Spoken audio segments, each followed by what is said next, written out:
देखिए भाई, third lesson आपका स्टार्ट कर रहा हूँ। थर्ड लेसन देखो आप, ठीक है।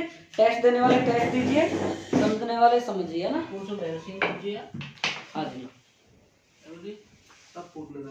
भैरव सिंह गुजर है, पूर्व आईएएस। हाँ आईएएस नहीं है, आईपीएस है। हाँ वो आईपीएस, आईएएस की पहुंच है। हाँ लोग सर्च करेगा मैं। आयो ये सब तेरे काम बोलवाती लोग। आयो हमारा हुक्म तेरे गांव में बुलाएंगे, ठीक है। बुला लेना कोई बात नहीं। हाँ बिल्कुल, हाँ हमको बुलाएगा नहीं, बुलाए बुला जाएगा, क्या पता नो पता नहीं बोल जाएगा, कितना वक्त हो जाएगा। सही है श्याम। देखो भाई, लेसन का आपका जो नाम है वो क्या है, विद्युत धारा। लेसन का जो नाम है विद्युत धारा। विकास टेस्ट दे रहा है, जो टेस्ट दे रहे हैं आराम से टेस्ट दो। वीर सिंह टेस्ट दे बेटा, याद नियंत्रण टांगे तोड़ो ना। विद्युत धारा, ऊपर बैठो। विद्युत धारा क्या है भाई अपने पास में? विद्युत धारा मैं थोड़ा फटाफट लेता हूँ, आप कहो तो मैं विद्युत धारा से पढ़ा दूँ, और आप कहो तो मैं किरचॉफ के नियम से पढ़ा दूँ, आप कहो तो मैं विद्युत धारा से पढ़ा दूँ, और आप कहो तो मैं विद्युत धारा और किरचॉफ नियम से पढ़ा दूँ। टेस्ट दे दो सर, मैं फोटो को आई अभी, मैं फोटो खींच रहा हूँ, वो आई को नहीं घर दिखा के मसलो ना पीछे मान जा।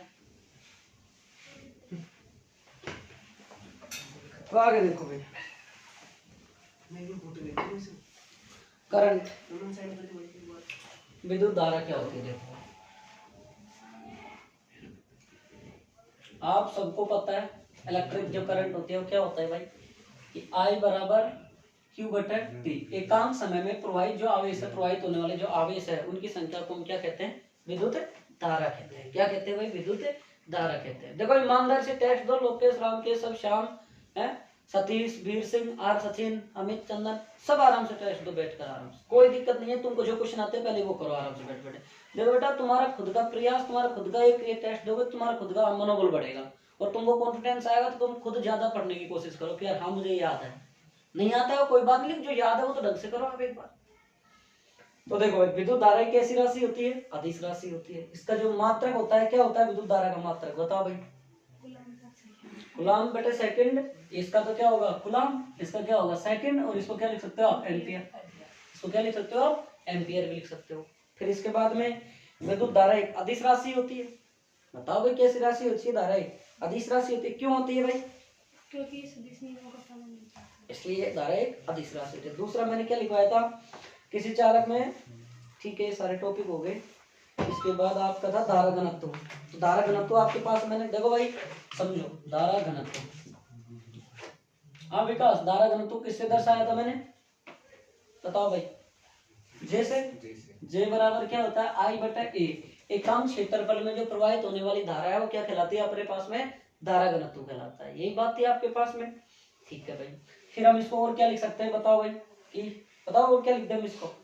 इसको इससे गुणा कर दो, जे वेक्टर डॉट का ए वेक्टर और बराबर कितना कर दो? आई।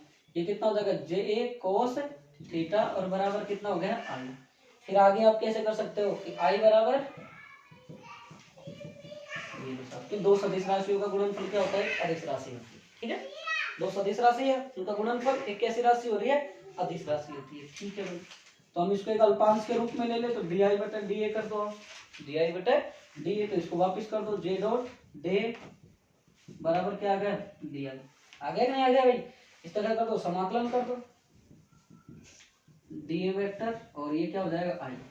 मैंने इंटीग्रेशन डायरेक्ट आई कर दिया डी आई का। समझ रहे हो ना मेरी बात? धारा घनत्व एक ऐसी राशि होती है सदिश राशि। ये बहुत इंपॉर्टेंट बात है भाई, जो आपका धारा घनत्व होती है ऐसी राशि है सदिश राशि। सदिश का समझा बोलोगे? वेक्टर है, स्केलर। हाँ वेक्टर राशि, स्केलर है नहीं, अदिश राशि होती है, ठीक है। अब बात आती है आपके पास में अपवन वेग की। साहब आपका अपवन वेग क्या होता है? इनको ध्यान से सुनना, एक एक चीज को बहुत अच्छे से समझते चलनी है अपन को। और ये टॉपिक अपने आएंगे, अपवन वेग हुआ, धारा घनत्व हुआ, इनका विभव में इनमें संबंध हुआ, ये सारी चीजें बहुत इंपॉर्टेंट है। तो अपवन वेग क्या होता है आपके पास में? किसी चालक पर जब आप क्या लगा देते हो? विभवांतर लगा देते हो, तो चालक में उपस्थित आपके जो मुक्त इलेक्ट्रॉन क्या करेंगे? निश्चित औसत वेग से क्या करने लग जाते हो? गति करने लग जाते हैं। और उस निश्चित वेग को हम क्या कहते हैं? अपवन वेग कहते हैं। कि जब हमने क्या किया, ये हमारा कोई चालक था और इस चालक में हमने क्या लगा दिया, कोई विभवांतर, मतलब कोई एक हमने क्या लगा दिया, बैटरी लगा दिया। तो इस पर बैटरी हमने विभवांतर लगाया तो चालक में उपस्थित जो आपके पास में क्या थे, मुक्त इलेक्ट्रॉन थे, तो ये क्या करने लगे, इनका औसत वेग मतलब एक निश्चित वेग से गति करने लगे। अब जब ये निश्चित वेग से जब गति करने लगे तो उस निश्चित वेग को हमने क्या कह दिया, अपवन वेग कह दिया। बात समझ में आई नहीं है भाई, कि हमने इसको मान लो हमने कोई क्या कर दिया, एक क्या कह रहा है, बात कर, चालक में रख दिया। तो इसके ऊपर जब हमने इसको एक चालक विभवांतर लगा दिया हम इसके ऊपर, तो ये क्या होगा, इसके जो मुक्त इलेक्ट्रॉन है वो क्या करने लगे, औसत वेग, निश्चित औसत वेग से गति करने लगे। बात कर ले क्या बात, और वही हमारा क्या कहला रहा है भाई, अपवन वेग कहला रहा है। बात आई समझ में, नहीं आई भाई, बात आ गई समझ में। इसके बाद में कि हम जानते हैं कि जो चालक में जो उपस्थित जो आवेश वाहक के रूप में क्या होते हैं, मुक्त इलेक्ट्रॉन होते हैं, और चालक के अंदर मुक्त इलेक्ट्रॉन ने परमाणु और इनसे क्या करते रहते हैं, टक्कर करते रहते हैं। क्या कह रहा है हमारे पास में, इसमें जो आवेश वाहक होते हैं वो किसके रूप में होते हैं, मुक्त इलेक्ट्रॉन होते हैं। तो मुक्त इलेक्ट्रॉन के रूप में क्या होते हैं, आवेश वाहक होते हैं, और ये जो मुक्त इलेक्ट्रॉन है आपस में क्या करते रहते हैं, गति करते रहते हैं, जो टेढ़ी मेढ़ी। बात हो गई क्या, मेरी बात करण, बस सही है तो बेईमान किसे बता सर, तो मतलब ऊपर खुद बेईमान है, सर को वो कर रहा है, बोल चुका है मतलब तो बैग में दे रहे हैं 1000 रुपया जाता तो यार तेरा सोच में उनके ऊपर भाई फालतू ब्लेम लगा रहा है, ऐसा आदमी नहीं है। बता डाइट अगर कुछ ज्यादा हो जाता तो बस अब बस अब काट दे फोन, बहुत अब अनशन संभाल लीजिए बात है। ठीक है पाँच छुट्टी बंद। एक बात और था इसमें कि बाह्य विद्युत क्षेत्र की जो अनुपस्थिति में दो टक्करों के मध्य जो इलेक्ट्रॉनों का जो पथ होता है, कि बाह्य विद्युत क्षेत्र की मतलब इलेक्ट्रिक जो फील्ड की अनुपस्थिति में जो अपना मुक्त इलेक्ट्रॉनों का जो पथ होता है वो कैसा पथ होता है भाई साहब, रेखीय पथ होता है। इनमें छोटे क्वेश्चन पूछ सकता है आपसे कि इसका पथ कैसा होता है, रेखीय पथ होता है। और विद्युत क्षेत्र की जो उपस्थिति मतलब इलेक्ट्रिक फील्ड की आपके पास में जो उपस्थिति में जो पथ होता है वो कैसा होता है, परवलयाकार होता है आपके पास में। ठीक है भाई, आप समझ गए, अपवन वेग को समझ गए, अपवन वेग भी हो सकता है, अनुगमन वेग भी हो सकता है इसका नाम, ठीक है ना, समझ गए ना, मतलब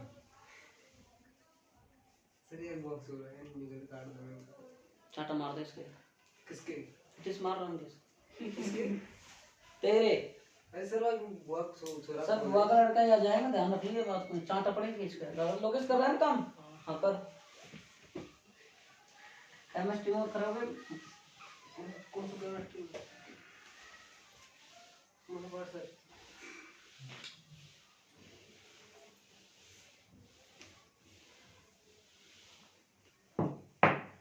आगे देखो टॉपिक क्या है भाई, मुक्त पथ क्या होता है भाई, मुक्त पथ बताओ, देखिए बताओ भाई मुक्त पथ क्या होता है। चालक में मुक्त इलेक्ट्रॉन होता है, चालक दो इलेक्ट्रॉन के मध्य के बीच की टक्कर होती है तो उनके बीच की दूरी को, देखो भाई अपने पास में ये कोई अपने पास में ये इसके बीच में क्या रखा था, इलेक्ट्रॉन थे भीतर, तो ये कैसी गति कर रहे थे, जिगजैग ऐसे गति कर रहे थे अपने पास में, यहाँ से चला यूं गति किया, फिर यहाँ से यूं चला, फिर यूं गति कर लिया, फिर यूं गति किया, फिर यहाँ से यूं किया, फिर यूं किया, फिर यूं किया, फिर यूं किया, ऐसे गति कर रहा था। फिर इसके ऊपर अपन ने क्या लगा दिया था, कोई विभवांतर लगा दिया था, तो ये क्या करने लगे थे, निश्चित वेग से गति करने लगे। अब अपन ने क्या बताया, मुक्त पथ, मुक्त पथ यानी क्या बता रहा भाई मैंने, कि दो इलेक्ट्रॉनों के द्वारा जो टक्कर होती है उसके बीच का जो पथ होता है वही तो आपका मुक्त पथ होता है भाई। कि मुक्त पथ क्या है, दो क्रमागत टक्करों के द्वारा जो दोनों मुक्त इलेक्ट्रॉनों में जो टक्कर होती है, जैसे इसके बीच में टक्कर हो रही है, अब दोनों के जो बीच का जो पथ होता है ये आपका क्या कहला रहा है, मुक्त पथ कहला रहा है। दूसरे हेडिंग क्या है अपने पास में भाई, मुक्त पथ को किससे दर्शाते हो, कि दो इलेक्ट्रॉनों के द्वारा क्या बताया था, दो क्रमागत टक्करों के मध्य इलेक्ट्रॉन द्वारा तय की गई दूरी को आपने क्या कह दिया, मुक्त पथ। ठीक है भाई, दो इलेक्ट्रॉन थे हमारे, ये ना यहाँ से इसने यहाँ तक की दूरी तय कर ली और इस दूरी को हमने क्या कह दिया, मुक्त पथ। दूसरी हेडिंग क्या थी, माध्य मुक्त पथ, माध्य लग गया मतलब क्या आ गया, औसत, मतलब इन सब इलेक्ट्रॉनों के जो बीच की दूरियों का जो औसत है वही आपका क्या कहलाएगा, माध्य मुक्त पथ कहलाएगा। ठीक है भाई, तू लिख क्यों नहीं रहा, टेस्ट में लिख तो आराम से, बाद में समझना, इसको तो क्लास ले लेना, कोई दिक्कत नहीं। तो क्या बताया, इलेक्ट्रॉन द्वारा तय किए गए पथों का औसत माध्य, औसत क्या कहलाएगा, माध्य मुक्त पथ कहलाएगा। अब बताओ विश्रांति काल क्या होता है, मुक्त इलेक्ट्रॉनों में दो क्रमागत इलेक्ट्रॉनों के मध्य टक्कर होती है वही आपके क्या कहलाता है, विश्रांति काल। विश्रांति काल यानी परमाणु या इलेक्ट्रॉनों के मध्य जो टक्कर होती है आपस में वो टक्कर करते हैं वही आपके पास में क्या कहलाता है भाई, विश्रांति काल। तीनों परिभाषा समझ में आ गई आपको। विश्रांति काल को किससे दर्शाते हो आप, टाउ से, किससे दर्शाते हो, टाउ से। ठीक है, अगली हेडिंग देखो भाई, अपवन वेग और संबंध किस किस के बीच में है? देखो अपवन वेग और विद्युत धारा में संबंध।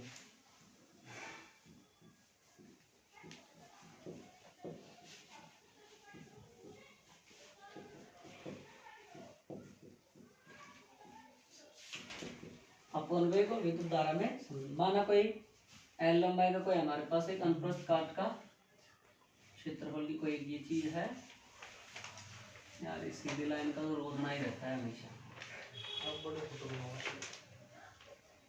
तो मैं यूँ कहते हैं कि डोगरी में बोलना मत मेरे से, फिर वो शेर नाच दूंगा। नहीं कोई हम पढ़ो तुम्हारा नाच बोलना। हाँ जी सुना फादर साहब है, बात करो तो फादर साहब से नहीं कर ले सीधा सीधा बदल बनाएंगे तो उसको कर सके। तो भाई देखो भाई प्लस और माइनस इलेक्ट्रॉनों की दिशा किधर होगी भाई? धारा आपकी किधर बह रही है? इधर। धारा आपकी इधर जा रही है ना, तो इसके क्या होती है? विपरीत दिशा में बहती है। इलेक्ट्रॉनों की विपरीत दिशा में घूमना करते हैं तो आपकी इलेक्ट्रॉन ये क्या लगी? आपकी बैटरी है। ठीक है, अब आपको किस किस में संबंध करना है? अपवन वेग और धारा घनत्व में, धारा घनत्व में, धारा में संबंध है, विद्युत धारा में संबंध है। तो आप सबसे पहले निकालो भाई इलेक्ट्रॉन घनत्व। ध्यान से समझना भाई, इलेक्ट्रॉन घनत्व। इलेक्ट्रॉन घनत्व किसे दर्शाया है? स्मॉल एन से। तो घनत्व बराबर क्या है भाई आपके पास में? इलेक्ट्रॉनों की संख्या और बटे आयतन। आयतन में आप क्या क्या लिख सकते हो? इसका क्षेत्रफल और इसकी लंबाई लिख सकते हैं आप। ये भी स्मॉल एन होगी। ठीक है भाई, अब आप यह ध्यान रखो भाई एन बराबर क्या हो गया आपके पास में? एन बटा क्या आ गया? A L. आ गया नहीं आ गया? तो इससे आप क्या वजन गुणा कर सकते हो? एन ए एल बराबर स्मॉल एन। समीकरण नंबर एक। समझ में आई बात? एक समीकरण होगी। दूसरी बात कि विद्युत धारा आई बराबर क्या होता है? क्यू बटे टी। आई बराबर क्या होता है? क्यू बटे टी। आई बराबर, अब बताओ किसका मान रखे अपन यहाँ पे? क्यू बराबर से एन ही होता है। क्यू बराबर एन ही होता है, बिल्कुल सही है। एन ई बटे टी, और एन का मान उठा के यहाँ से रख ले तो क्या आएगा? एन ए एल और ई और बटे क्या आ गया? टी। सही है भाई? विकास समझ में आ गई कि हमने सबसे पहले आई बराबर क्यू बटा टी लिया। क्यू बराबर हमारे पास में क्या होता है? Plus minus N E. क्वांटीकरण के सिद्धांत से हमने देखा है वो। और आवेश भी क्या होता है? प्लस माइनस ही होता है। इसके बाद हमने एन ई, तो हमने ये रख दिया, फिर क्या रख दिया ऊपर से? एन का मान उठा के रख दिया। तो एन का मान ऊपर रखा गया। टी बराबर समय बराबर क्या होता है भाई? दूरी। दूरी को हम किससे लिख सकते हैं भाई? एल से। और चाल को किससे लिख सकते हो आप बताओ? वी से। वी यहाँ क्या है? अपवन वेग, तो ड्रिफ्ट वेलोसिटी। ठीक है, ड्रिफ्ट वेलोसिटी हो गया, वीडी हो गया।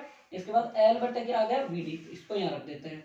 तो आई बराबर एन ए एल ई, और यहाँ एल और ये क्या आ जाएगा? We D. इससे एल से तो क्या हो गया? एन बराबर एन नहीं आई बराबर N A E V D. Check करो ये आ रहा है कि भाई? यही आ रहा है। अब इसको याद कैसे रखोगे? ना ई विड एन ई वी डी। अब डी तो काम हो जाएगा, ना ई वी डी होगा ना? ऐसे याद रखो इसको ट्रिक से। देखो ना ई वी डी, अब वी डी का मान निकालना चाहो तो यहाँ से क्या हो जाएगा?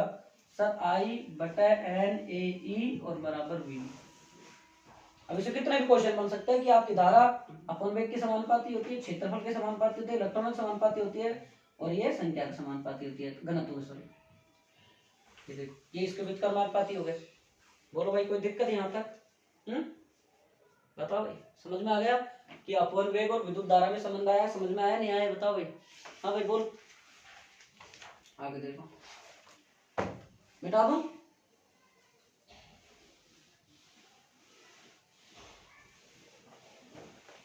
अगला टॉपिक अपवन वेग और विभवांतर। अपवन वेग और विभवांतर में संबंध। सेम परिभाषा, सेम थ्योरेटिक तो सेम लिख दोगे।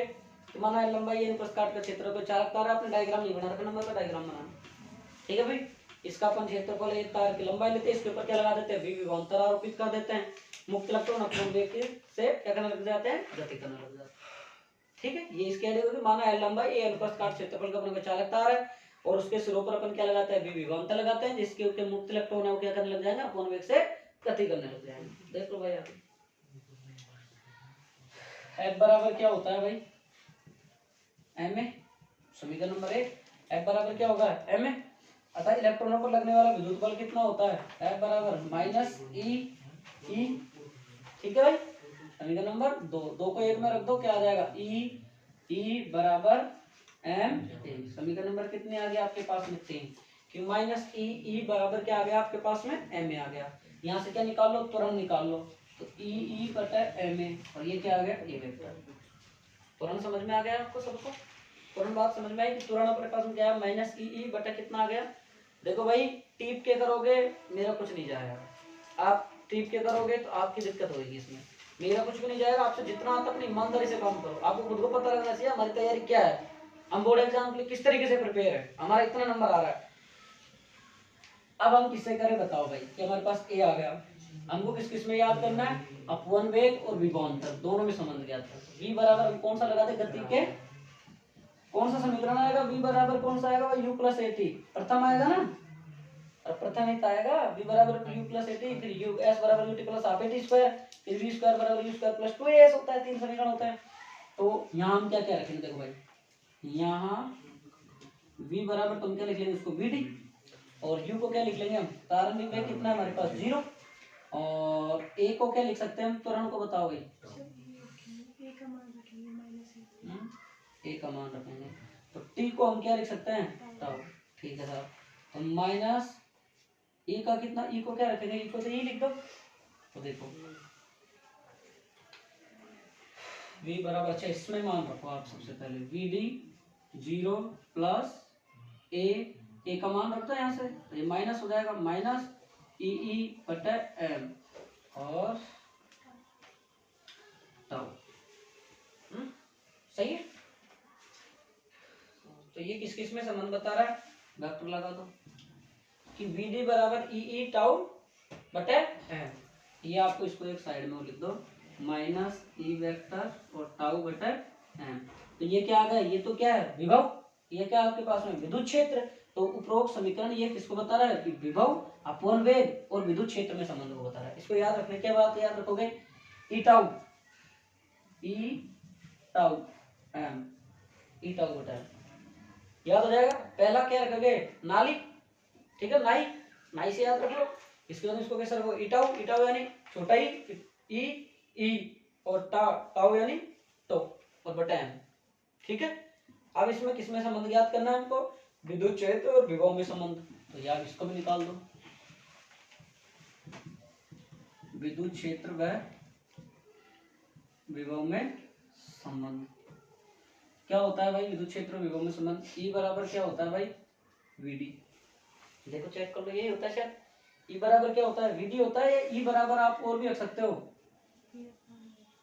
ई बराबर क्या रख सकते हो? v upon L. ई बराबर किसका? अपवन वेग का मान रखो यहाँ, तो क्या आएगा? नाई, है ना? और क्या आएगा बताओ?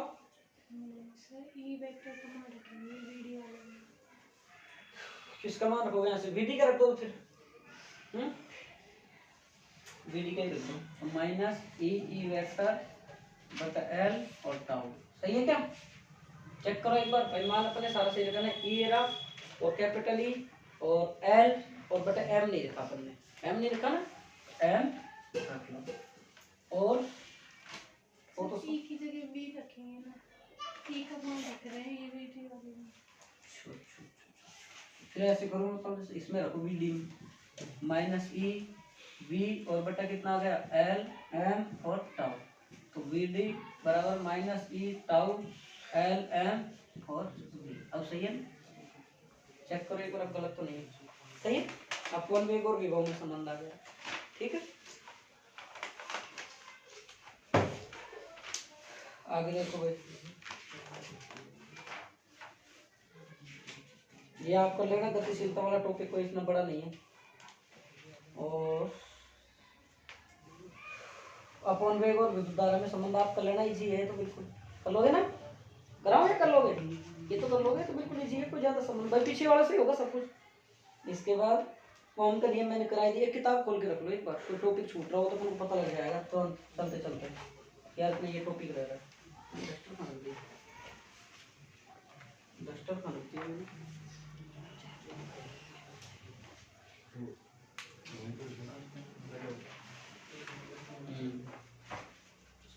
खा गई नजरें।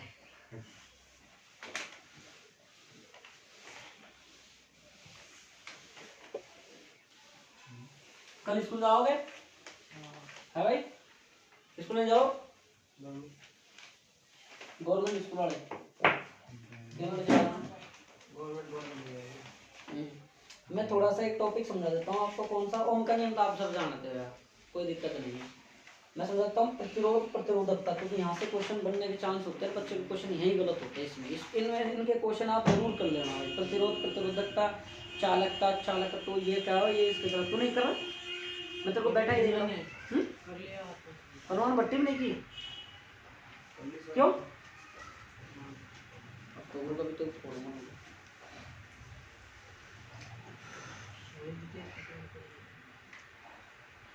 स्कूल नहीं जाकर तूने क्या किया फिर? नहीं, स्कूल नहीं जाकर फिर तूने क्या किया लोकेश? पढ़ी तो फिर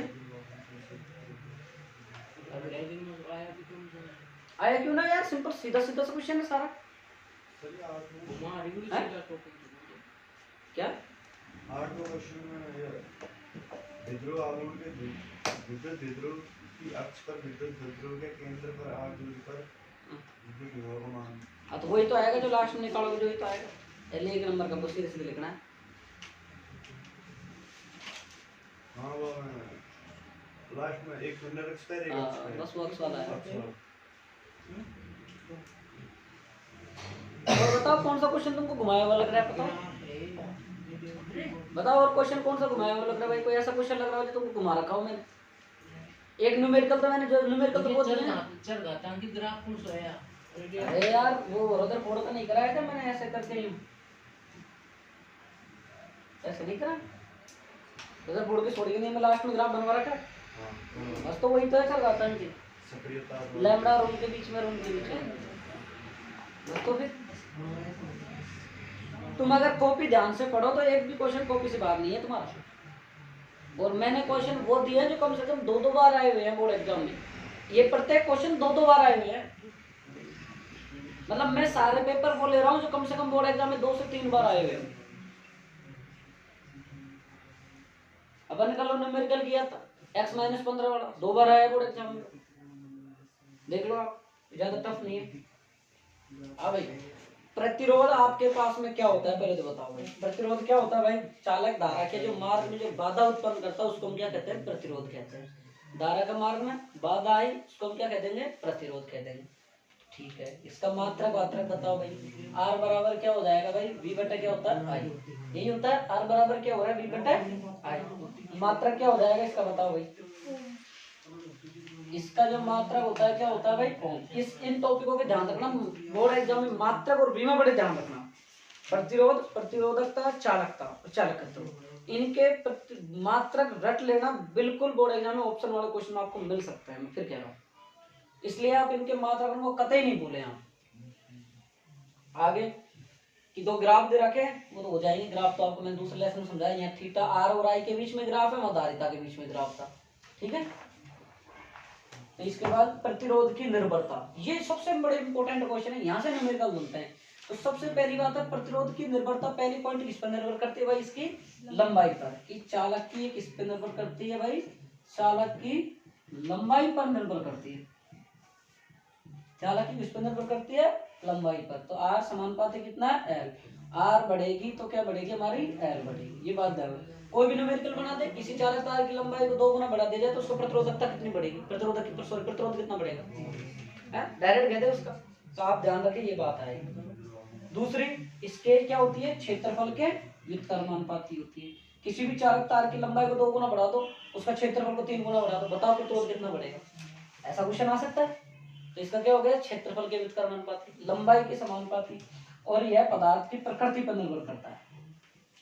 यह पदार्थ की प्रकृति पर निर्भर करता है। ये ध्यान रखना, तीनों पॉइंट आपको आने चाहिए। पदार्थ की इस पर निर्भर कर रहा है, प्रकृति पर निर्भर कर रहा है। कॉपर का, एल्यूमिनियम का अलग अलग प्रकृति उस पर निर्भर कर रहा है, डिपेंड कर रहा है। ठीक है, लास्ट क्वेश्चन प्रतिरोधकता। अगला क्वेश्चन थोड़ा सा देखो, एक्स्ट्रा पढ़ने की कोशिश किया करो रेफरेंस बुकों से। एनसीईआरटी पढ़ो ही पढ़ो, रेफरेंस नहीं पढ़ सकता, एनसीईआरटी जरूर पढ़े आप। देखा करो, टॉपिक पढ़ाओ उसको एक बार एनसीईआरटी से जरूर लाइन मारा करो। कोई छूटे, कोई ऐसी चीज हो जो नहीं हो अपने पास, उसको आप नोट लगा के वहीं साइड में लिख दिया करो। पढ़ा कर एनसीईआरटी बुक को, जब जाके आपके एक भी क्वेश्चन गलत नहीं होगा एनसीईआरटी पढ़ने पर, एक भी क्वेश्चन एनसीईआरटी से बाहर नहीं आएगा 100%। तो इसके बाद आप देखिए भाई क्या है भाई आपके पास में प्रतिरोधकता। इसमें डेफिनेशन नहीं लिख रखी आपने प्रतिरोधकता की। क्या होती है भाई प्रतिरोधकता? लंबाई और क्षेत्रफल का प्रतिरोधकता। लंबाई और क्षेत्रफल का प्रतिरोध। लंबाई और आपका जो क्षेत्रफल होता है उसका क्या कहलाता है? वो लंबाई और क्षेत्रफल के प्रतिरोधकता। तो अगर आप इसको डेफिनेशन को याद रखो, किससे प्रदर्शित करते हो आप इसको? रो से। किससे प्रदर्शित करते हो? रो से। तो बताओ भाई आगे कैसे कैसे करेंगे। आपका जो प्रतिरोध हो किसके समानुपाती होता है? लंबाई के। किसके समानुपाती होता है? क्षेत्रफल के। आर समानुपाती एल बटा ए। आर बराबर कितना आ जाएगा भाई? रो एल बटा ए। यही तो फॉर्मूला बनता है भाई, यही फॉर्मूला बनेगा आपका प्रतिरोधकता का। फिर इसके बाद हम मात्रक कितना होता है इसका, सबसे पहली बात मात्रक। हाँ भाई मात्रक बता दो भाई। आर बराबर क्या होता है? मात्रक बताओ भाई कितना हो जाएगा? ई ओम गुणा मीटर, और इसका मीटर स्क्वायर। मीटर से मीटर गया तो कितना हो जाएगा? ओम बटा मीटर। कितना है मात्रक इसका? बहुत बार पूछा जाता है। कुछ गलत लिखा दिया अच्छा अच्छा अच्छा अच्छा अच्छा। मान तो अपन को रो का चाहिए ना, अपन मात्रक का निकाल रहे हैं, अपन तो आर का निकाल दिया। आर का तो ओम होता है, तो क्या हो जाएगा? आर ए बटा एल बराबर रो। अब सही है, रो आर का क्या होगा? ओम, क्षेत्रफल का मीटर स्क्वायर मीटर बराबर रो। इससे ये गया क्या बचेगा? ओम गुणा मीटर। लोकेश नहीं याद हो रहा कॉपी निकाल और उस डेरिवेशन को फटाफट भी करो, अभी लिख के बता के जाएगा, नहीं जानने दूंगा आते रहो। इन प्रश्नों में से अगर एक भी प्रश्न को नहीं करके गया नहीं रहेगा। रोटी बिना रोटी खाए पिए, अब नहीं खाई ना तो कोई बात ना, आज मत खा जाओ शाम की। अपन बता रहे टीप टीप पर कर रहे हैं, मुंह पता है बस। कौन सी चीज इधर तुम्हारी? मैं इधर तुम्हारी को बताओ जो आ रहे हैं तो जीते करें अपन आ रहे जी। तो मैं पूछ लूंगा, वो तो मैं पूछ लूंगा, चिंता मत करो। प्रिंसिपल कहीं से जो कर रहे हो वो पूछ लूंगा। श्याम बाबा ठीक रहा विद्यार्थी सब ने एक टीपे की कॉपी बस मेरी मशीन एक टीपे बस ये मैं बता दूं कौन सा टीपे। बीमा आप खुद बीमा निकाल लोगे भाई। इसकी रो बराबर क्या होता है? पहले तो आर की निकाल लेना। आर बराबर क्या होता है आपको पता है ही, क्या होता है भाई? आई बटे वी है ना, उससे निकाल लेना आप। धारा और विभव से, धारा कितनी होती है, विभव कितनी होती है, फिर उसको निकाल के फिर उसमें L1 ऐड कर देना, उसमें और ये हो जाएगा। प्रतिबाई और क्षेत्रफल का जो प्रतिरोध होता है ना, वही आपके पास क्या कहलाती है? प्रतिरोधकता कहलाती है। ठीक है भाई, बात समझ में आई? अगला टॉपिक एक नोट लगा के लिखवाया था मैंने आपको, ध्यान हो तो। और उसमें से अर्धवार्षिक में क्वेश्चन भी आया था, बच्चों का गलत था बहुत होगा कि जब एक ही पदार्थ के दो समान चालक तारों के सिरे से सिरे मिलते हैं तब संयोजन से धारा उतनी ही प्रवाहित होगी जितने की दोनों में किसी एक चालक तार में थी। मतलब एक लंबाई, मतलब आपका इसका और इसका, दोनों के आपके क्या मिल रहे हैं? देखो क्वेश्चन क्या कर रहा है, जब एक ही पदार्थ के दो समान चालक तारों के सिरे से सिरे मिल गए, ठीक है भाई, तो इस संयोजन में धारा उतनी प्रवाहित होती है जितने की दोनों में किसी एक चालक तार में थी। तो जैसे एक का जो भी है तो क्या हो जाएगा? 2 भी हो जाएगा आपके पास। साइड में ठीक है। फिर आती है आपके पास में चालकता। तो चालकता क्या होती है भाई? प्रतिरोधकता का उल्टा, वही क्या कहलाती है आपकी? चालकता। मात्रक याद कर लेना, इसका उल्टा हो जाएगा जस्ट, ठीक है। मतलब इसका ohm inverse M meter inverse हो जाएगा। आपने लिख नहीं रखा, लिखना ही बहुत सोच में चले हो और अपने उतार के बहुत चीजें गायब कर रखी है आपने। गायब कर दूंगा, आपको ध्यान रखना इस बात को। पढ़ाई पूरी अच्छे से नोट्स को ढंग से बनाओ, वापिस करो। एनसीईआरटी को जरूर साथ में लेके चलो, मैं कह रहा हूँ बार बार। एक चीज का रिवाइज चल रहा है, एनसीईआरटी करो फटाफट। अब देखो भाई क्या बता रहा था मैं, दूसरा टॉपिक प्रतिरोधकता, नीटा, और ये देखो एन लिख रखा है, शायद मेरे हिसाब से नीटा था, एन था। कितने टॉपिक बचेंगे इसके? ये अपन सामने आ जाएगी, फिर सराहनीय क्रम संयोजन, प्रतिरोध संयोजन आ जाएगा, इसके बाद विद्युत सेल कल करवा देंगे। आज बस प्रतिरोधकता वाला सिस्टम करवा देंगे, ठीक है। सेल और इसके बाद में अपना वो क्या कहते हैं, सेल, सेल के बाद में क्या बचा? वेट स्टोन, लिवर मापिंग, मीटर से तीनों हो जाएंगे। चेहरे की मुस्कुराहट गायब हो गई बच्चे, क्या बात है? लगता है जूते ढंग से खा के आया, क्या चक्कर है भाई? खाए उसको दिलकेश तू तो कभी याद कर लिया कर भाई, तू भी ऑनलाइन क्लास लेता है तो तू तो हमारे फोन उठाना ही बंद कर दिया रामकेश का भी हैं? मैं कर दे विकास उदास है तेरे बिन बहुत, मैं तो उठा लेगा है ना? तो आगे देख, इस टाइम करके देखो, करके उठा ले तो गारंटी है। फुल करेक्ट आगे देखो, फोन ले लियो, यही बात अलग है घर का। देखो भाई टॉपिक है प्रतिरोध, रो एन ई टाउ में संबंध। इस टाइम तो बंद था, ट्यूशन छुट्टी हुई है। हाँ भाई, इसमें रो एन ई और टाउ में आपको क्या ज्ञात करना है? संबंध ज्ञात करना है। तो बताओ किस सूत्र से करेंगे भाई? इसमें अपवन वेग और धारा में संबंध, और अपवन वेग और विभवांतर में संबंध। तो वी डी बराबर क्या करोगे? पहली बात तो आई बटे एन, बताओ नहीं है? खा लिया बड़ा ला तो खाना कहाँ है? हम सर बात करोगे बोलना है। काट बड़ा तो यार सर से बात को करते बताया तो हेलो पुणे को आज नबी मेरे फोन घटा दी कोई ये रे काट दिया होगा उसने। ना कोई और को फोन आओ जिस कटू ई टाउ बटे कितना आ रहा है? ml और गुणा कितना, सही है ना? वीडी बराबर विद्युत विभव और विभवांतर में संबंध। ये तो विद्युत विभव विभवांतर में संबंध है, ये विद्युत विभव और धारा में संबंध है। ठीक है भाई, दोनों में रिलेशन है।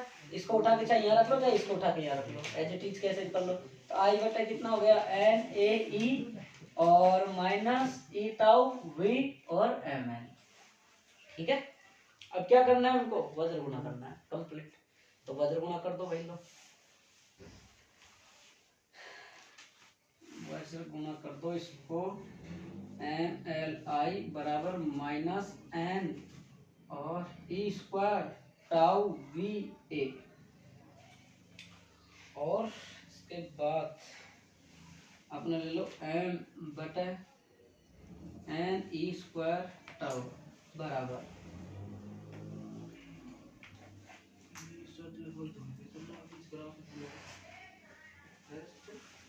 वी बटा क्या कर दो आप? आई, सही है ना? और ए बटा क्या कर दो आप? एल। तो ये आपका क्या बन जाएगा? आर। तो एम एन स्क्वायर टाउ बराबर आर डॉट वी बटा एल। सही है क्या? ये ध्यान रखिएगा। तो ये क्या बनेगा? ए बटा एल और रो बन जाएगा। ठीक है, माइनस हो रहा है। तो M N E square tau बराबर, सही है नहीं? सही है, दोनों मान रखे, मैंने वज्र गुणा किया है, तो कुछ नहीं। ये सर है बेशक अच्छा लगता आप कर लेना। एक लिए क्वेश्चन आता है आपके पास, ओम के नियम की व्युत्पत्ति लिखो, सदिश और अदिश नियम। सबसे पहले ओम का नियम लिखेंगे आप। ओम का नियम का एक सरल रेखा में ग्राफ बनाएंगे, उसके बाद इसको सरल चालू करेंगे। ठीक है भाई, इसको डायरेक्ट मत उड़ाया करो। 3 नंबर में क्वेश्चन आता है, बहुत अच्छा क्वेश्चन है ये, बहुत इंपॉर्टेंट क्वेश्चन आता है ये।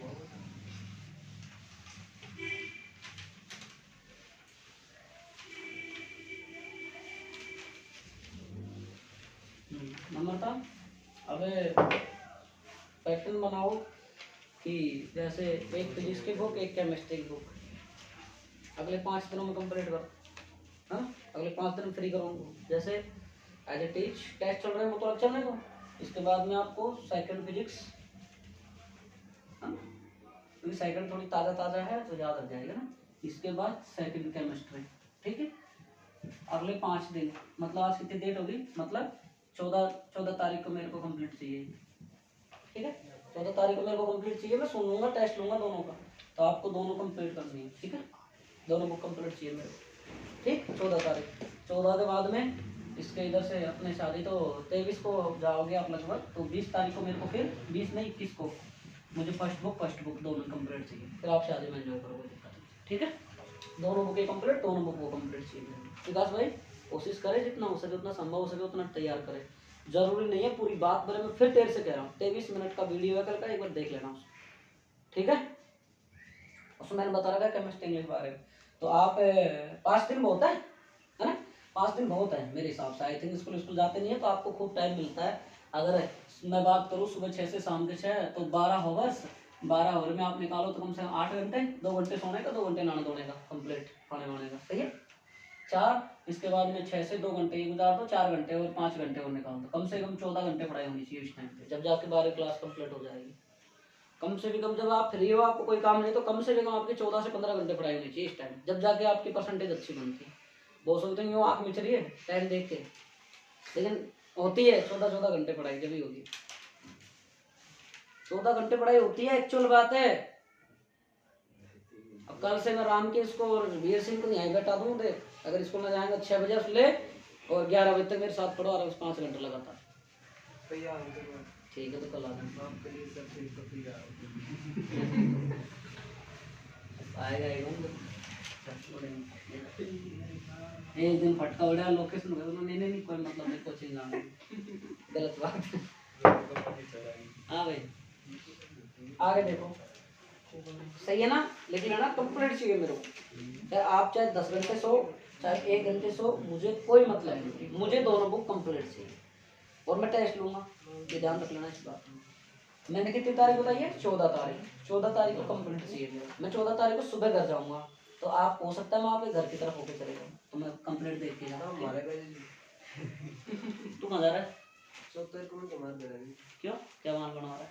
भाई अब तक तो ना तू दिवाली की मिठाई लाया, नहीं नई साल की मिठाई लाया, कुछ लाता नहीं है, डायरेक्ट उड़ा देता है कि ऐसे करे वाले बातें मत किया करे। करते यार वो सर हाँ भाई। कौन सा गाय को तेरे से बढ़िया तो मुंडिया वाले ही हैं, तो कम से कम खिलाते तो है। मैं तो सर याद करते हैं यहाँ नहीं बैठे हो दोस्त आके, मुंडिया उधर से करिए मुंडिया। हाँ भाई आगे देखो, ओम के नियम का सदिश रूप, प्रोसेस फील्ड लंबा है, इसी कोई बात की मुंडिया में जानते हैं खूब। साहब बहुत दूर दूर थे।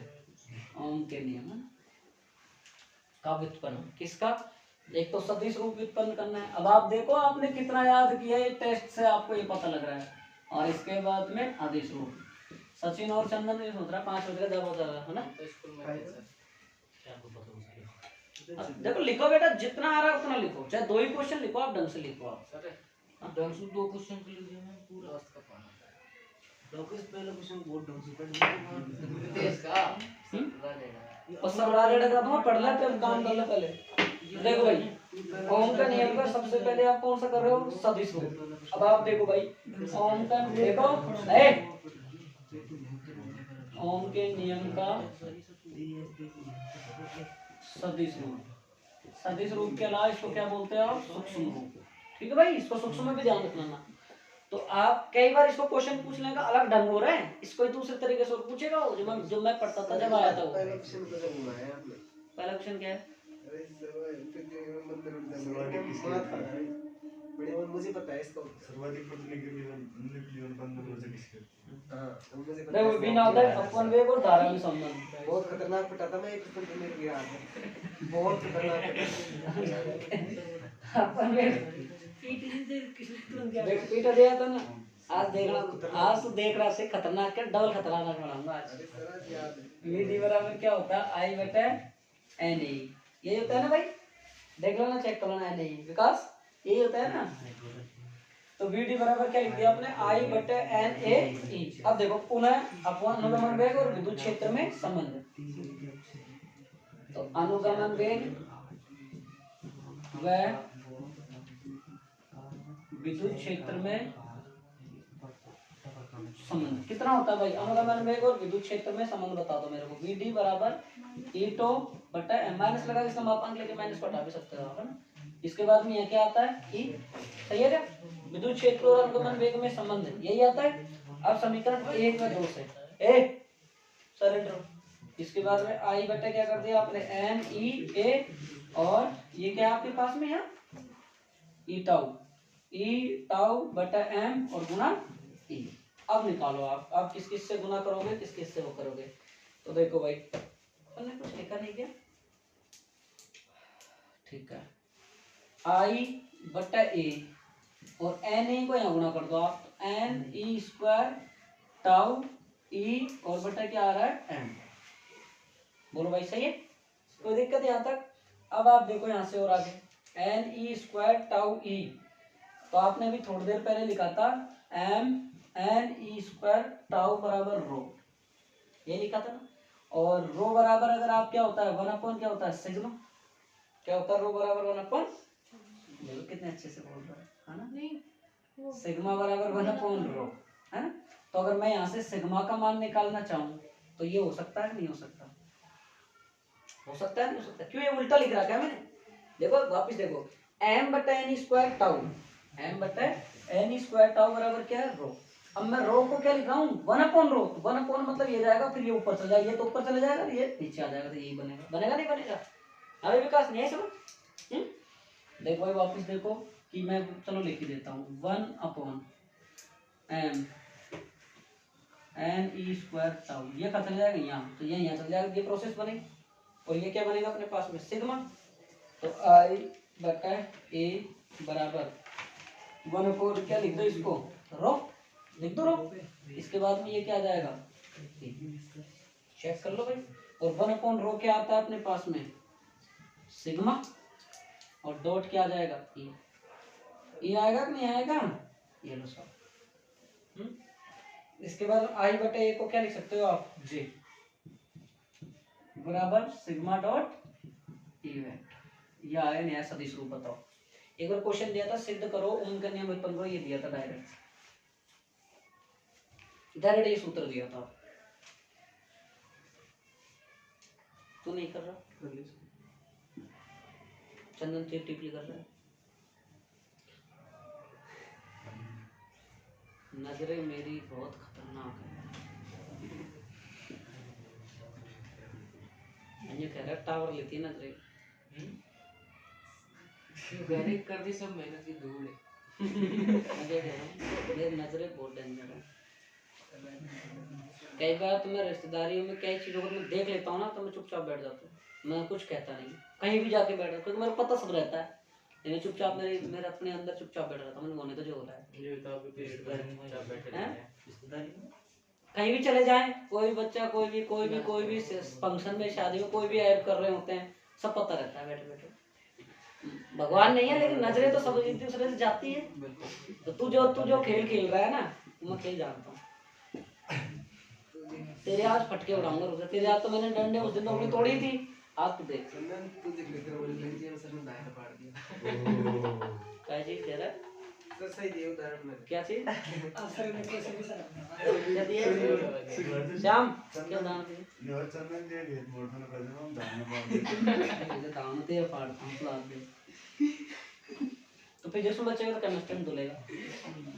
केमिस्ट्री में सुबह है सर, सुबह टेस्ट हो सर।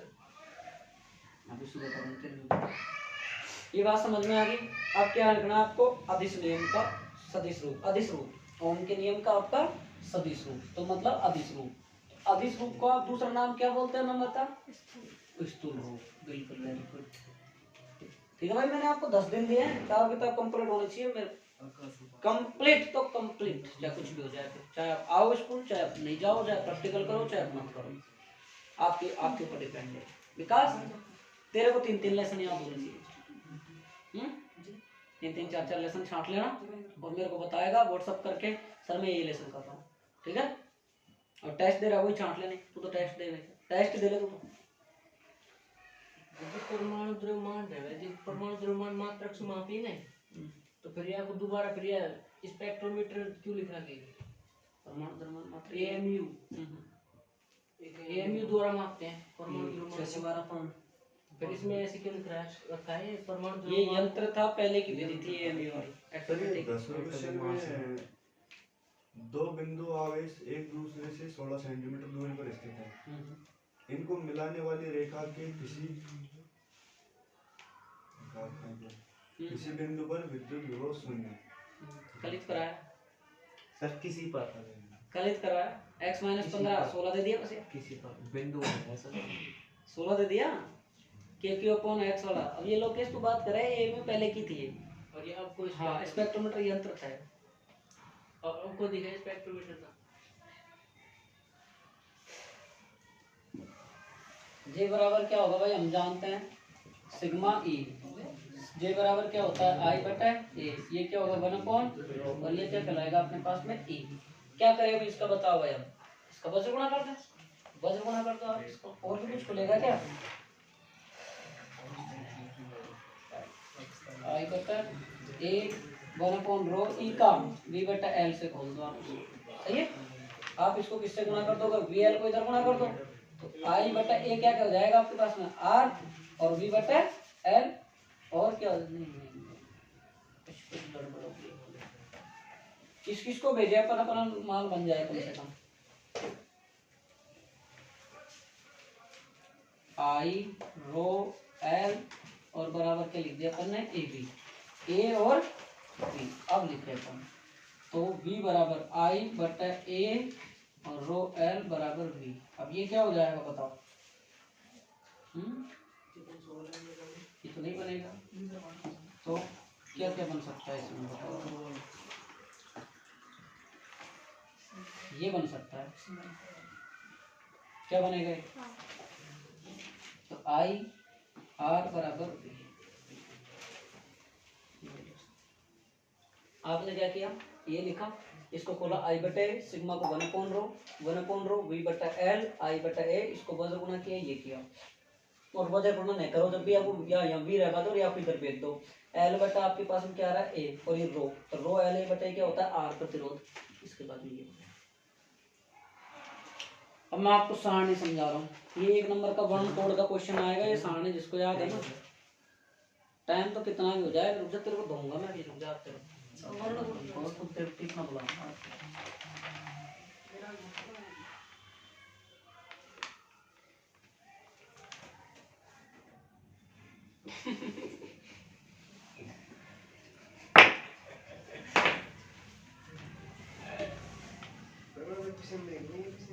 अब तुरंत ही बदल लियो ना।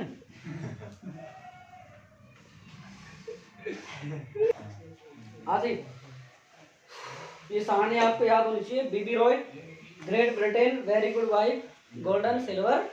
जब तुमने कर लिया पेपर तो सामने देखो, फिर हंसी छूट रही है, शाम रुक जा, तेरी सारी हंसी काटू ना, तेरे पढ़ेंगे रुक जा। यार मतलब मैंने चलो 2 बार देख लिया, मैंने छोड़ दिया इसको, कोई बात नहीं कोई बात नहीं, तीसरी बार भी फिर भी लग रहा है उसमें, तो मैं सोच रहा हूँ मान जाए तो देखो खुद से, वरना लातों में बहुत बातों से थोड़ी माने। हाँ आगे देखो भाई, इसकी जो सारणी आपको याद होगी, मैं उम्मीद करता हूँ कल मैं सबसे सारणी सुनूंगा। बीबी रोय 1 नंबर का क्वेश्चन आपका सही हो जाएगा, 1 या 1.5 नंबर का क्वेश्चन आएगा इसमें, और ये वार्षिक में भी आएगा, ये लिख लो आप कागज में।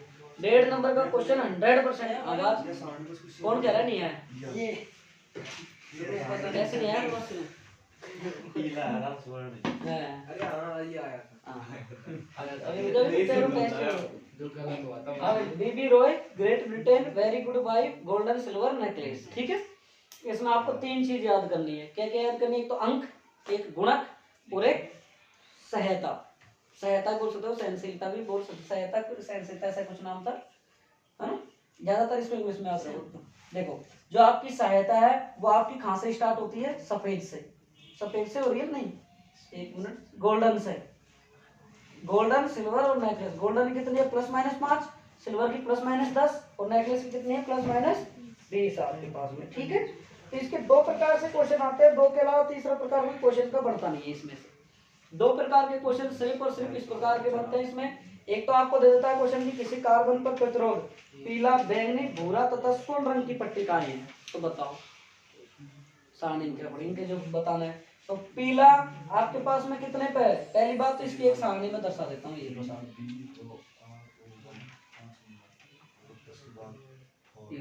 कितने कितने कॉलम का नाम बताओ भाई, 3 या 4, 1 2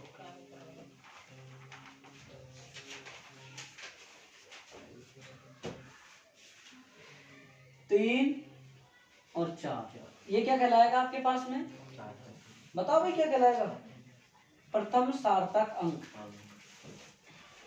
दूसरा क्या कहलाएगा, दूसरा ये द्वितीय सार्थक अंक। तीसरा क्या कहलाएगा, गुणक।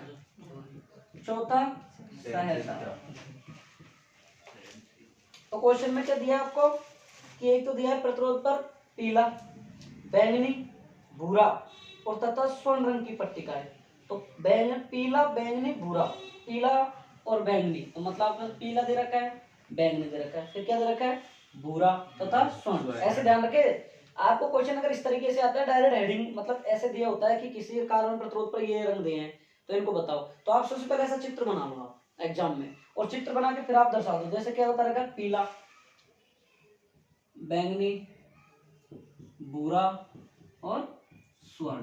ठीक है, पीला कितने नंबर पे आता है भाई, 4, बैंगनी 7, और इसके बाद में भूरा कितने पे आता है भाई, भूरा का गुणक 1, प्लस माइनस कितनी आती है 5%। ये लो साहब आपका 1 नंबर का क्वेश्चन। या फिर ऐसे दिए होंगे ऐसा बनाना है, बस ये क्वेश्चन है।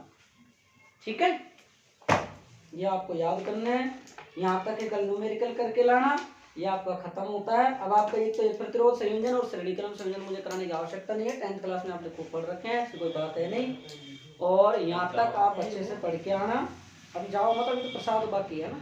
ठीक है भाई, मैंने शायद 1 घंटा क्लास ली है, इसमें आपको मैंने कंप्लीट इतना करवा दिया, आधा पोर्शन कल करवाऊंगा, क्लास वेट करो। ठीक है, 1 मिनट। और एक सभी ऑनलाइन वाले बच्चे अपनी पढ़ाई पर ध्यान दें, हो सके तो बिल्कुल आप कांटेक्ट में रहें। आप आपके जो भी विषय के सर हैं आप उनसे कांटेक्ट करें या मेरे से कांटेक्ट करें, सर से बात करते रहें और पूछते रहें, क्योंकि ये टाइम आपका पढ़ने का, जितना आप अच्छे से चूज करोगे। चलो अलग से वीडियो बना देता हूँ, उसको बंद करो। बंद